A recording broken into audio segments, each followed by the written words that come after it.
I do see you have the old stuff. We do have some of the old books, basically what they still had in inventory. So, a lot of people still play 6th edition. Yeah. So we have all that stuff out here. What we got left, we'll try to move it at the con because people still like it. And obviously, anytime you make a change, people are going to rave about it or they're going to hate it. When we changed got rid of the Gula, people hated it. When we added the Razette, they're like, "Ooh, this is nice." And this is 7th edition here. This is 7th edition, which is what you have showing. Yep. We've got. And it's still the biggest, thickest game book out there. I love it. We decided that everything, plus the kitchen sink, had to go in that. And when we redesigned it, rewrote, did the updates, we had over 1,000 pages of material.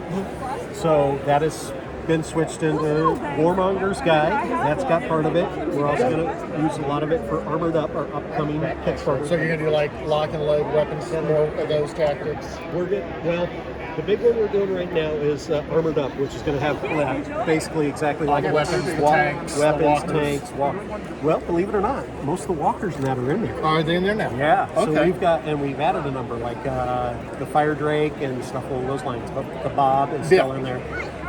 That kind of stuff. So but that was kind of the fun part about this game was all the different weapons that you could find and use. Mix and match, and the defenses against them that have to be mixed. Half you guys have lasers, the other half have gyro firearms. Yep.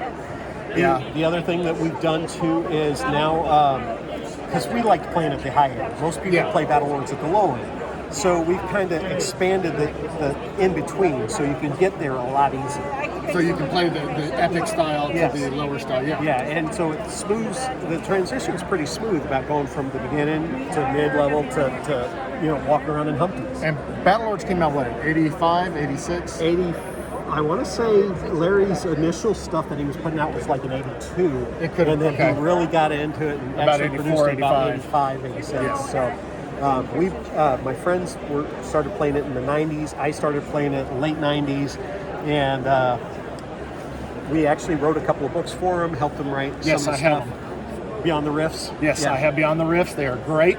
Wonderful books. I go back and read them at least once every couple of months. And while doing that, we saw a lot of holes, and we literally put together a 300-page frequently asked questions. Yeah. Of how this is, and they posted it on their website because they're like, you guys are answering questions that we didn't even think of. Because they didn't play the high. They played everything on the low. And so when they're like, we're tired, we're done, we're like, hey, can we play? Yeah. And they're like, here you go. So that's what you get. I mean, guys, if you want a great RPG that does it all, Battlelords is it. You can go from fantasy almost to high sci-fi, depending upon what planets you have. The other thing that we really liked and took time with on this book is if you're an art lover, this book has some phenomenal art, some phenomenal artists.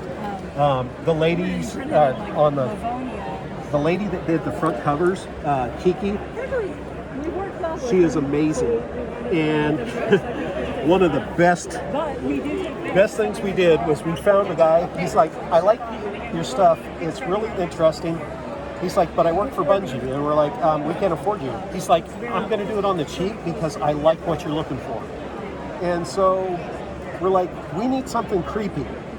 That's what he came back with.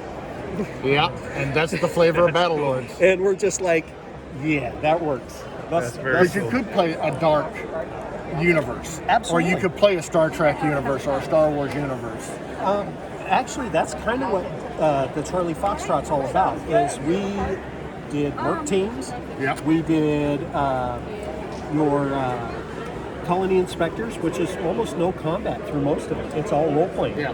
Then we did the espionage team, which literally I had a group 2 years ago that literally snuck in the building, snuck out with him, and nobody was the wiser. Yeah. And they were like, I'm like, I have to end this early. And they're like, why? I'm like, because you beat it. You guys rolled everything perfectly. Everything went smooth. So to full-on military, you're in the trenches.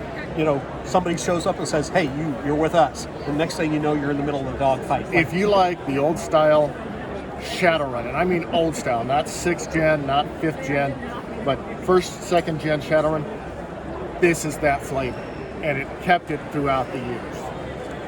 And we tried to include the dark humor as much as possible. Yeah, it's funny. if you like campy stuff, it's in there. Well, thank you, sir, for your time. You're welcome. Thanks for stopping in and seeing us and supporting the books. We appreciate it. Oh, I love it.